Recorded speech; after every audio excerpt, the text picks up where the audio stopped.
Bonjour à toutes et à tous, j'espère que vous m'entendez bien. Si c'est le cas, n'hésitez pas à mettre un petit oui dans l'espace de questions que vous devez voir sur votre écran.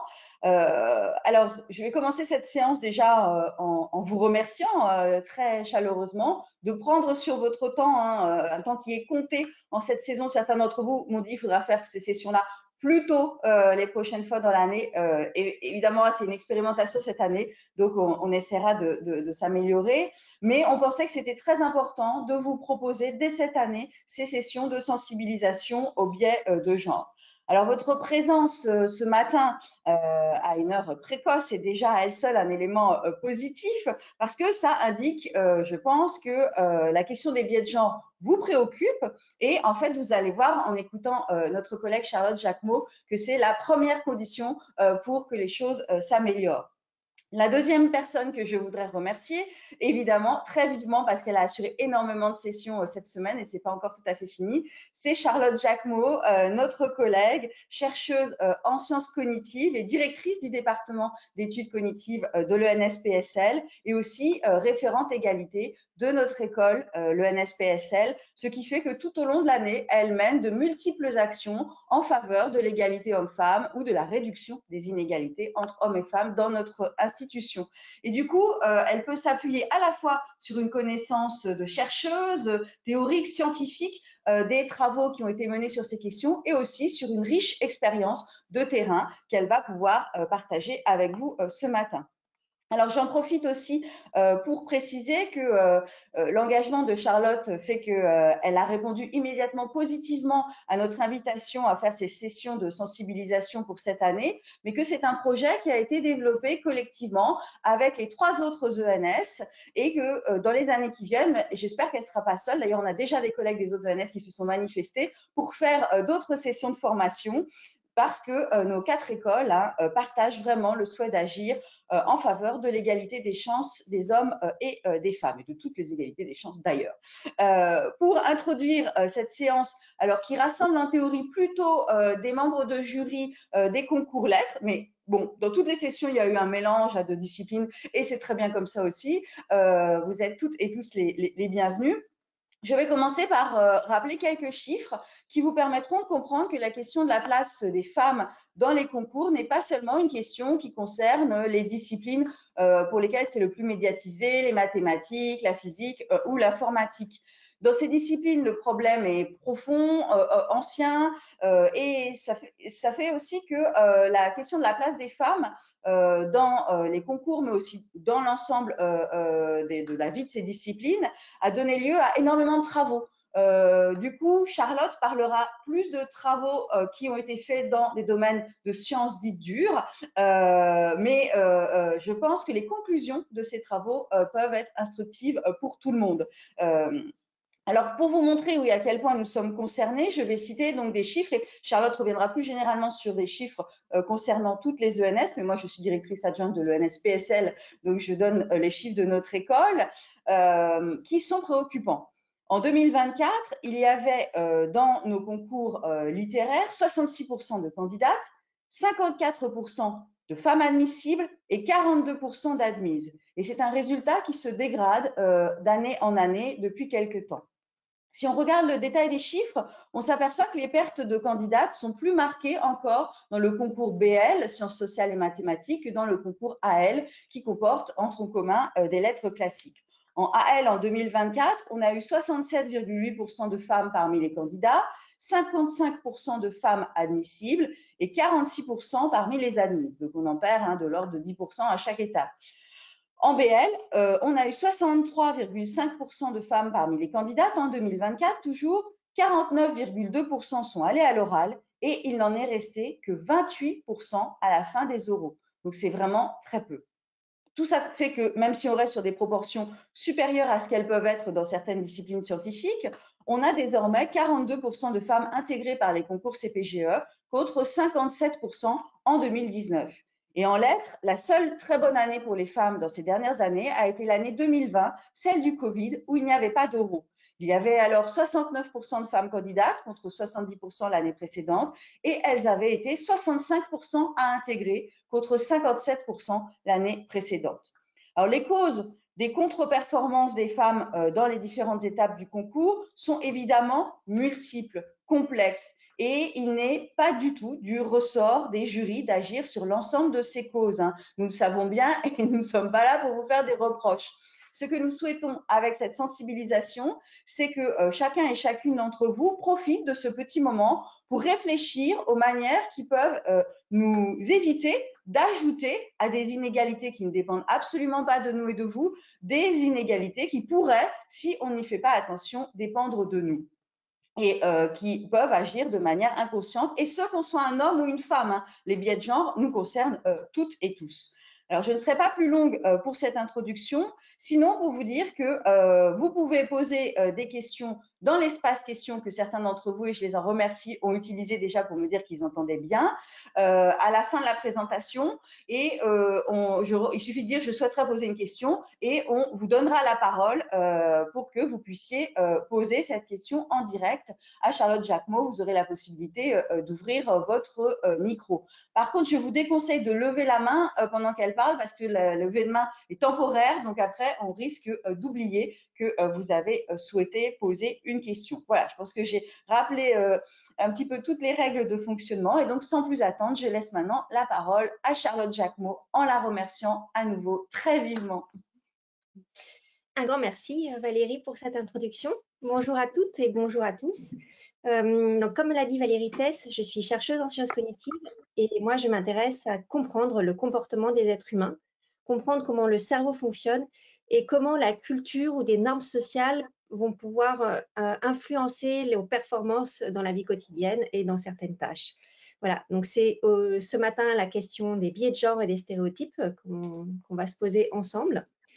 Donc, je vais juste partager avec vous les chiffres dont a parlé Valérie Tess. Donc là, c'est les chiffres pour les écoles de Lyon, de Rennes et d'Ulm en lettres, le nombre de candidates et le nombre de jeunes filles qui intègrent l'école. Donc, ce qu'on voit, la première chose qu'on voit est en pointillé, il y a le 50%. C'est qu'en termes de candidates, on a plus de candidates que de candidats. Donc ça, c'est déjà une première chose. Par contre, en termes de jeunes filles qui intègrent l'école, là, selon les années et selon les écoles, on est en dessous de 50%. On perd des jeunes filles au moment de l'intégration après le concours. Donc, même s'il y a plus de femmes qui se présentent au concours, au final, on va avoir quand même moins de femmes que d'hommes qui vont intégrer l'école. Donc ça, c'est vrai en lettres. Et c'est encore plus vrai en sciences. Donc là, c'est les chiffres que je vous montre pour l'école sciences. Lyon, Rennes et Ulm, il y a beaucoup moins de candidates et encore moins de jeunes filles qui intègrent l'école. Donc en fait, ce qu'on voit, c'est qu'on a des profils assez similaires en lettres et en sciences, avec, même s'il y a des différences de proportion, au final, on a toujours moins de femmes qui intègrent que d'hommes. Et ah oui, alors là c'est une particularité de l'école Rennes, c'est sciences, sport, éducation et physique, où également il y a un petit problème de parité. Quand on regarde les chiffres au niveau national, donc là on prend un peu plus de recul, il y a environ presque 51% de femmes dans la population française, et quand on fait un focus sur la recherche, on n'a plus que 30% de chercheuses en France. Et quand on regarde l'innovation, le dépôt de brevets, on n'a que 4% d'équipes exclusivement féminines qui déposent des brevets contre 78% d'équipes exclusivement masculines. Et quand on monte dans la hiérarchie, avec la prise de responsabilité, on voit que les femmes sont de moins en moins présentes, plus que 22% de professeurs universitaires et 15% de présidentes d'université. Donc c'est vrai que même s'il y a eu un gros focus qui a été mis sur les sciences, parce qu'il y a un vrai gros problème de parité en sciences, ce problème existe aussi en lettres et c'est ce qu'on voit ici. Donc là, c'est toutes les disciplines confondues. Quand on voit des chiffres, ce type de chiffres, on peut se poser la question, mais quelles sont les causes de cette absence de parité? Il y a deux causes principales qu'on peut évoquer. Une cause biologique, génétique. En fait, il y a des différences entre les hommes et les femmes qui peuvent expliquer cette absence de parité. Ou alors des causes culturelles, de normes sociales qui vont construire ces différences. Et en sciences cognitives, c'est le type de question qu'on se pose. Est-ce que c'est dû à la biologie ou est-ce que c'est dû à des normes sociales? Donc, la première explication, qui serait une explication biologique, ben ça, on peut la tester. Est-ce que le cerveau des hommes et des femmes sont différents ou pas? Donc, il y a des expériences qu'on peut faire auprès des enfants des tout petits enfants dès la naissance quasiment. Et ça, c'est ce qu'on fait dans le département d'études cognitives où on a un Baby Lab. Et on essaie de comprendre si on observe des différences dès le plus jeune âge entre les garçons et les filles. Et en fait, il n'y a aucune différence entre les bébés garçons et les bébés filles. Ils traitent de la même façon les objets, ils traitent de la même façon l'espace, ils traitent de la même façon les nombres. Donc ça, c'est une première chose. Ensuite, au cours de la vie, on peut faire d'autres expériences et on peut regarder aussi ce qui se passe dans le cerveau. Donc, on peut regarder le cerveau des hommes et on peut regarder le cerveau des femmes et voir s'il y a des différences. Donc, quand on regarde au niveau anatomique, effectivement, on peut voir des différences entre le cerveau des hommes et le cerveau des femmes. Ça, c'est une chose. Mais si on regarde plus spécifiquement ces cerveaux, on voit qu'il n'y a pas plus de variabilité entre le cerveau d'un homme et d'une femme qu'entre le cerveau de deux hommes ou qu'entre le cerveau de deux femmes. Donc, ce n'est pas une histoire anatomique. Et quand on regarde les activités dans le cerveau, ce qu'on voit surtout, c'est que le cerveau, il est plastique. C'est comme un muscle, et plus on va l'entraîner, et plus il va devenir, plus il va pouvoir être performant. Et ce qu'on va voir dans le cerveau, c'est l'impact des activités, l'impact de l'expérience, l'impact de l'environnement. Donc, ce n'est pas une cause biologique qui permet d'expliquer cette absence de parité. Donc, si ce n'est pas une cause biologique, on peut penser que c'est une cause culturelle, une cause de normes sociales, et on dissocie deux principaux mécanismes qui vont construire les disparités, dont je vais vous parler, et je vais vous montrer des expériences qui mettent en évidence ces mécanismes. Le premier mécanisme, ce sont les stéréotypes de genre qui vont affecter les élèves, qui vont affecter les étudiantes et les étudiants. Un stéréotype très fort, c'est les filles sont nulles en maths ou les filles ne sont pas brillantes, si on veut élargir. Et l'autre mécanisme, ce sont les biais de genre. Et ça, les biais de genre, c'est ce qui va nous affecter, nous, en tant que parents, en tant qu'enseignantes, enseignants, chercheurs, chercheuses, et en tant que membres du jury. Donc, je vais commencer par vous parler des stéréotypes. Je vais vous montrer des expériences qui les mettent en évidence. Cette première expérience, dont vous avez peut-être entendu parler, elle a été faite auprès d'élèves de 5e dans une université à Marseille, dans l'équipe d'Isabelle Régnier. Donc, il y avait 500 élèves qui ont été, tous les élèves du collège qui ont été réunis, et parmi ces élèves, il y avait la moitié de filles. Et on a séparé ces élèves en deux groupes distincts qui ne se parlent plus. Le premier groupe, on leur a montré cette figure, on leur a dit « vous avez 1 minute 30 pour regarder cette figure, ensuite on va la cacher et vous aurez 5 minutes pour la reproduire ». C'est un test de géométrie. Le deuxième groupe, on leur a dit « on va vous montrer cette figure, vous avez 1 minute 30 pour regarder cette figure. Ensuite, on va la cacher. Vous aurez 5 minutes pour la reproduire. » C'est un test de dessin. Et ensuite, ce qu'on fait, c'est qu'on regarde les performances des filles et des garçons dans le groupe géométrie et dans le groupe dessin, sachant que c'est exactement le même test qu'on fait faire à ces élèves, juste la consigne qui change.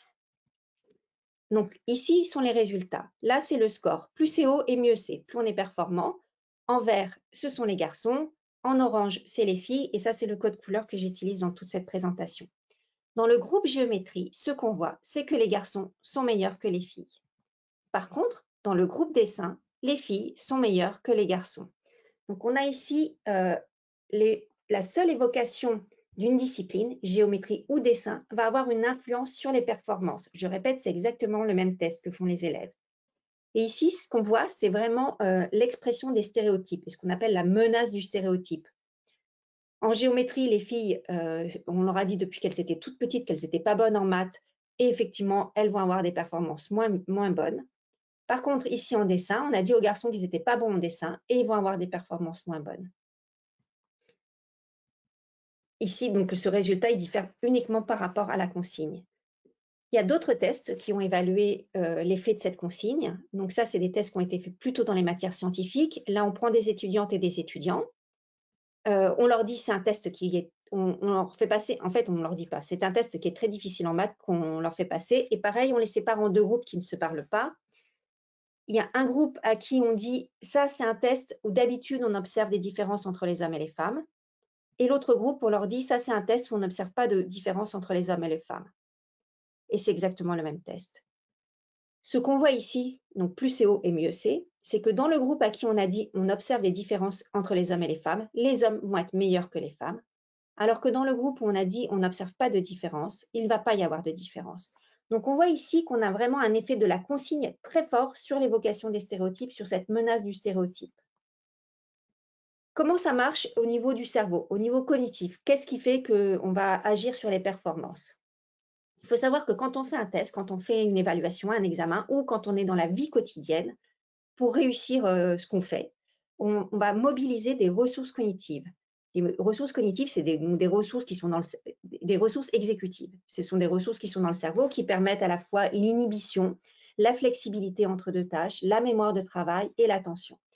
Ces ressources exécutives, elles ont une capacité finie.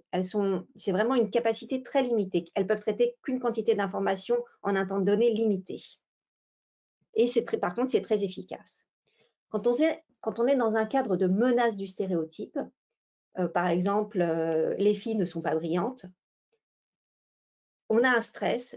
Tout d'abord, on a un stress. Il y a un effet physiologique très fort avec l'augmentation du rythme cardiaque, la sécrétion de cortisol, la sudation. Et puis au niveau cognitif, également, quand on fait un test et qu'on sait qu'on est dans un cadre très stéréotypé, on va avoir une vigilance accrue pour monitorer en continu ses propres performances et on va faire des efforts pour réprimer les pensées et les émotions négatives qui nous viennent. Tout ça, pour faire ces 3 actions, on va avoir besoin de ressources exécutives. Et donc, c'est toutes les ressources exécutives qu'on va utiliser pour agir sur à la fois nos effets physiologiques, pour monitorer nos performances et pour réprimer nos pensées négatives. Donc, toutes ces ressources exécutives qui vont être prises à faire ça, on ne va pas pouvoir les utiliser pour faire la tâche qu'on est en train de faire. Et comme elles sont en capacité limitée, on ne va pas avoir assez de ressources exécutives pour faire la tâche et ça va faire chuter nos performances. Donc ça, c'est vraiment l'explication du fonctionnement cognitif de la menace du stéréotype. Alors, il n'y a pas que les stéréotypes qui agissent sur les performances. Il y a également l'environnement dans lequel on est qui peut avoir une action. Donc ça, c'est ce qui a été montré dans une école d'ingénieurs. On fait passer à des filles un test d'ingénierie. Et il va y avoir 2 conditions d'environnement. Donc, en fait, les participantes, elles ne savent pas qu'elles sont en train de passer une expérience. Pour elles sont en train de passer un examen très important pour leur scolarité. Elles sont convoquées. Et en fait, quand elles sont convoquées en même temps qu'elles, il y a un individu, un camarade qui rentre en même temps qu'elles, mais qui lui, par contre, sait que c'est une expérience. Et le camarade, il va avoir 2 types, il va se positionner 2 types de postures. Où il va créer une ambiance sexiste, c'est-à-dire qu'il va s'asseoir très proche de la participante, avec une attitude dominante, des épaules en arrière, les genoux écartés, et il va regarder fixement la participante en étant un regard sûr de lui. Ou alors, donc ça, c'est la moitié des participantes qui ont cet environnement sexiste, et l'autre moitié, elle a un environnement pas sexiste. Donc le camarade qui arrive en même temps qu'elle, il s'assied ni trop près ni trop loin, il n'a pas une posture dominante et il regarde pas fixement la participante. Donc là, on a juste deux ambiances qui sont différentes et verbalement, ils n'échangent pas entre eux. Donc il n'y a aucun contenu verbal. On regarde les performances. Dans la condition sexiste, les filles, elles performent moins bien que dans la condition sexiste. Donc là, en fait, ce qu'on voit, c'est que juste l'environnement non verbal va avoir une influence sur les performances. Et ça, j'en parle parce qu'en fait, il se trouve que les filles, tout au long de leur vie, vont être davantage victimes d'atteintes à caractère sexuel et sexiste que les garçons.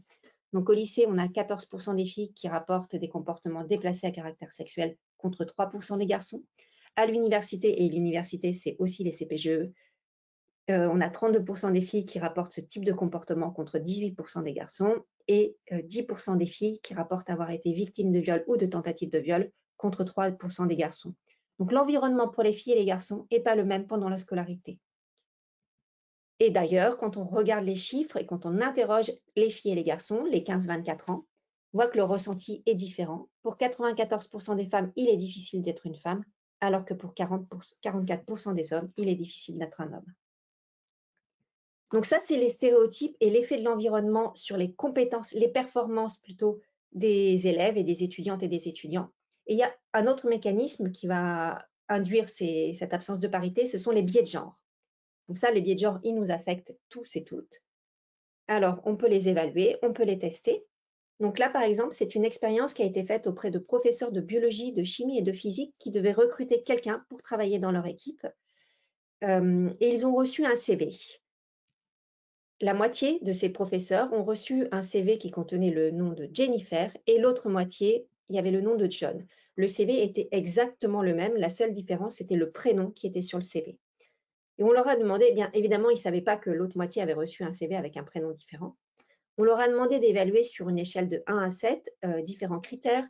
Est-ce qu'ils pensent que cette personne dont ils ont le CV est compétente? Est-ce qu'ils ont envie de l'employer? de la recruter? Est-ce qu'ils ont envie de la mentorer quand elle arrive dans l'équipe? Et quel salaire ils vont lui donner? Bon, eh bien, ce qu'on observe, c'est que systématiquement, John est mieux noté que Jennifer et on est prêt à proposer un meilleur salaire à John qu'à Jennifer. Donc ça, c'est un vrai biais. Il n'y a aucune différence sur le CV. C'est le même CV pour John et Jennifer, sauf qu'on préfère recruter John que Jennifer. Donc, vous n'avez pas des CV, mais vous avez peut-être vu des bulletins scolaires. Sur les bulletins scolaires, c'est à peu près la même chose qu'on observe. Quand on regarde les commentaires qui sont faits, pour une même note, une fille va être qualifiée de studieuse ou bonne élève, alors qu'un garçon va être qualifié de élève brillant ou doué. Donc ça, c'est un vrai effet des biais de genre. Alors, les biais de genre, on peut les tester. Donc, c'est des biais implicites. Évidemment, consciemment, on n'a pas du tout l'impression qu'on fait ça. On peut les tester de manière implicite. Donc ici, c'est une expérience qui a été proposée par l'université d'Harvard pour essayer d'évaluer ces biais qui existent à peu près dans plein de domaines, mais ici, on s'intéresse au genre. Et donc, ce qui est calculé, c'est le temps qu'on va mettre pour faire une association facile. Donc, par exemple, homme, ici, ce qui va être testé, c'est homme et sciences, et le temps qu'on va mettre pour faire une association qui est difficile. Ici, ça va être femme et sciences. Mais on peut remplacer le mot science par le mot brillant, par exemple, et ça marche aussi. Et ensuite, on va calculer le temps de réaction que vous mettez à faire l'association facile et l'association difficile, sachant que plus un traitement va être compliqué par le cerveau et plus on va être lent, plus on va mettre du temps. Et on va comparer les deux temps de réaction. Donc, plus concrètement, comment ça se passe? En fait, vous avez des mots qui vont être présentés, vous êtes sur votre clavier et vous devez taper à droite ou à gauche, savoir si le mot qui vous est présenté est plutôt associé à ce qu'il y a à droite ou à gauche. Donc, je vous montre comment ça se passe et vous pouvez le faire si vous voulez. C'était le test qui était présenté sur la lettre que vous avez reçue. Donc, on vous montre un mot latin et vous devez dire si c'est plutôt lettre ou science. Ensuite, on vous montre un mot qui est ou féminin ou masculin et vous devez dire si c'est féminin ou masculin. Ensuite, on vous montre un autre mot et vous devez dire si c'est plutôt lettre ou féminin. Donc là, on associe les lettres et le féminin et les sciences et le masculin. Donc ça, c'est une association facile. Et on va calculer le temps que vous mettez pour dire que mathématiques va de ce côté avec les touches du clavier. Et ensuite, la dernière phase qui est l'association difficile. On va vous montrer par exemple le mot physique et vous devez dire si c'est plutôt science ou féminin. Donc ça, c'est une association difficile ou lettre ou masculin. Et on va calculer donc le temps que vous avez mis pour faire cette tâche-là, comparé au temps que vous mettez pour faire la précédente, qui était l'association facile. Donc avec ça, avec ces temps de réaction, qui se calculent en millisecondes, hein, on peut calculer un score de biais implicite. Et si le score est positif, ça veut dire que vous êtes biaisé, que vous avez plutôt tendance à associer les sciences au masculin ou l'effet d'être brillant au masculin. Pour reprendre l'exemple de brillant. On peut regarder, donc il y a plein en fait, il y a à peu près 500 000 personnes qui ont passé ce test dans la population mondiale. Quand on regarde plus précisément en France, donc on voit, il y a les membres du jury du CNRS, et je vais revenir sur cette expérience dans la diapo d'après. Donc les membres du jury du CNRS, tous les membres des jurys, donc de toutes les sections du CNRS ont été testés, et en fait, ils sont tous et toutes biaisés. Mais ça, c'est rien d'anormal. À peu près les mêmes biais que dans la population française classique, et à peu près les mêmes biais que dans la population mondiale. Donc ça, c'est des moyennes. Il y a des grosses différences entre les individus. Donc ça, là, je ne le montre pas. Et il y a aussi, on observe des différences entre les pays. Et d'ailleurs, ces différences entre les pays, elles ont été testées pour savoir si elles avaient un sens. Donc là, c'est une autre analyse qui a été faite, donc avec ce même test que je viens de vous montrer. Donc il y a à peu près 500 000 personnes qui l'ont fait dans le monde, dans 34 pays différents. Et on a regardé les biais, donc les différences de biais entre les différents pays, si ça avait un effet sur les résultats en maths des élèves, donc des filles et des garçons. Et c'est les enquêtes Teams, vous en avez peut-être entendu parler, puisqu'on a eu des résultats il y a quelques mois qui montrent que déjà la France n'a pas des très bons résultats, mais en plus, il y a une grosse différence entre les garçons et les filles. Donc c'est un test que les enfants font en 4e ou vers 13-14 ans. Et en fait, ce qu'on voit ici, donc sur ce schéma, ce qu'on voit ici, on a tous les pays et en fait le biais en fonction des pays. Plus le biais est élevé, donc plus on a tendance à associer les sciences aux hommes, bien plus il va y avoir un avantage pour les garçons dans les domaines mathématiques et scientifiques. Donc en fait, ça montre vraiment que ce biais, ça a un effet, le biais implicite, ça a un effet sur l'avantage qu'on va donner aux matières scientifiques pour les garçons. Donc ça a été fait au niveau mondial. Et je vais revenir sur l'expérience qui a été faite au CNRS, où tous les membres de jury, du coup, on a voulu évaluer à quel point les biais implicites et les biais explicites pouvaient impacter le recrutement et savoir si ça pouvait impacter la parité dans le recrutement. Donc, les membres du jury du CNRS ont été suivis pendant 2 ans. Et là, c'est les jurys qui faisaient le passage chargé de recherche à directeur et directrice de recherche. Donc, tous ces membres-là ont fait ce test que je viens de vous montrer pour évaluer le biais implicite. Et ils ont également répondu à un questionnaire, là pour évaluer cette fois de manière explicite les biais qu'ils avaient et pourquoi et comment ils expliquaient l'absence de parité en sciences. Donc, en gros, dans le questionnaire, ce qu'on évaluait, c'est est-ce qu'ils reconnaissent qu'il y a des biais, une discrimination, ou au contraire, est-ce qu'ils ne reconnaissent pas du tout qu'il y a des biais et en fait, ils expliquent la différence de parité par des différences de compétences. Donc, pour chaque membre du jury, on a 2 mesures. On a un biais implicite et un biais explicite. Et ensuite, on regarde est-ce qu'ils font des recrutements paritaires ou pas. Et on a regardé la 2e année, parce qu'évidemment, la première année, ils avaient passé les tests, donc ils faisaient super attention au recrutement. Donc, on a regardé la 2e année, est-ce qu'ils faisaient des recrutements paritaires ou pas. Et ce que je vais vous montrer là, c'est l'année 2 moins l'année 1. Est-ce que l'année 2, ils sont aussi paritaires que l'année 1? Donc, je vais montrer les résultats. Donc ça, c'est l'année 2 moins l'année 1. En gros, si c'est positif, ça veut dire que c'est autant, voire plus paritaire. Si c'est négatif, ça veut dire que c'est moins paritaire. On regarde ça en fonction des biais explicites. Donc là, on voit les membres du jury qui reconnaissent qu'il y a des biais, qu'ils soient implicitement, qu'ils soient faiblement ou fortement biaisés, importe peu. Ce qui importe, c'est qu'en fait, ils reconnaissent. Donc, ça ne change pas en fait qu'ils soient biaisés implicitement, faiblement ou fortement dans la parité du recrutement. Ensuite, on regarde chez les membres du jury qui minimisent les biais, et ça représente à peu près 50% des membres du jury. C'est chez ces personnes-là, en fait, qui minimisent les biais, qui disent ça n'existe pas. S'ils sont fortement biaisés de manière implicite, ils ont des recrutements qui ne sont pas du tout paritaires. Et s'ils sont faiblement biaisés, là, ça importe peu. Donc, en fait, ce qu'on voit ici, donc c'est un peu compliqué, mais ce qui est important de retenir, c'est que ce qui compte, c'est de prendre conscience des biais, d'admettre les biais, parce que implicitement, on peut être biaisé ou pas biaisé, mais si on prend conscience explicitement des biais, ça va avoir un effet sur le recrutement. Et ça montre l'importance de sensibiliser les comités d'évaluation aux biais de genre, et c'est pour ça que je suis en face de vous. Donc, quand on voit tous ces chiffres et qu'on comprend qu'il y a un problème de parité, une autre question, on peut se dire, bon, on observe qu'il n'y a pas de parité, qu'il y a une inégalité, mais finalement, est-ce que ça a vraiment un coût pour la société? Est-ce que ça change vraiment quelque chose? Donc, la réponse est oui. On se retrouve dans une situation où on n'a pas assez de femmes dans les domaines scientifiques, les domaines de l'innovation, dans les domaines qui sont très rémunérateurs, les métiers qui sont très rémunérateurs, mais aussi dans toutes les structures de décision, que ce soit les comités de direction du privé, du public, les instances politiques. Et ça a des conséquences. Ça a des conséquences, premièrement, économiques. En fait, si on avait une parité dans l'innovation, on aurait une hausse du taux de croissance de 70%. Les discriminations, c'est un coût, ça représente 14% de PIB. Et en fait, comment ça a un coût aussi important? Donc, du fait des inégalités salariales, il y a 150 milliards d'euros qui ne vont pas être versés à tous ceux qui subissent ces discriminations salariales. Et ça donne en retour 70 à 80 milliards d'euros de ressources en moins pour les finances publiques. Donc, au niveau économique, ça a un vrai coût, l'absence de parité, mais pas que. Aussi en recherche, il y a des études qui ont montré que les travaux de recherche d'équipes mixtes étaient plus innovantes. Il y a d'autres études qui ont montré que la présence des femmes au sein des directions d'entreprise, elle est corrélée avec des meilleures performances organisationnelles et financières. Pendant la crise Covid, il y a eu une surmortalité qui a été plus faible dans les pays qui étaient dirigés par des femmes. Et en ce moment, on fait face à une crise écologique majeure. Et les études montrent que quand les femmes sont plus représentées dans les parlements nationaux, c'est des pays qui vont plus prendre en compte la crise écologique et mieux réduire l'émission des gaz à effet de serre. Et quand il y a des femmes dans les instances politiques locales, on a un meilleur investissement dans les services et les infrastructures. Donc en fait, le fait si on agit sur l'absence de parité, ça va avoir des effets économiques, des effets au niveau de la recherche, mais aussi d'autres effets à la fois sur les crises sanitaires, sur les crises écologiques.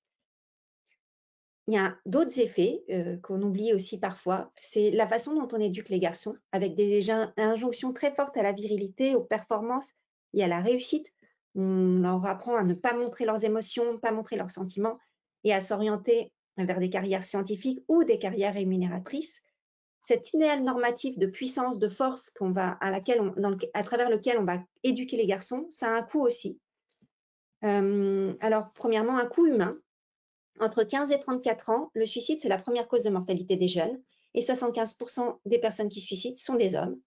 Il faut croire que cet environnement n'est pas aussi favorable à leur épanouissement.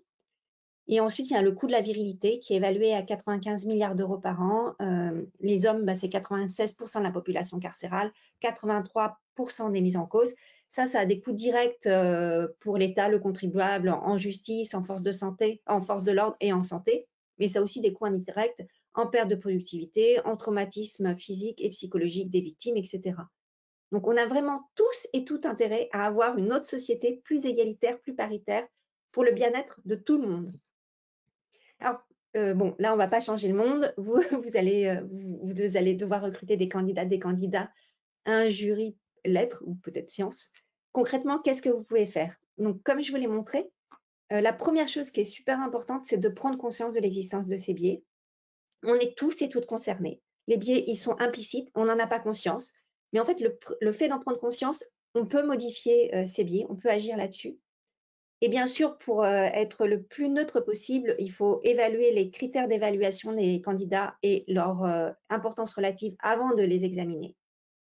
Et une autre chose qui peut être faite, c'est de vérifier le taux de candidates et de candidats à travers les différentes étapes des sélections. Bon, là, on est déjà à l'oral, donc il y a déjà eu un processus de sélection.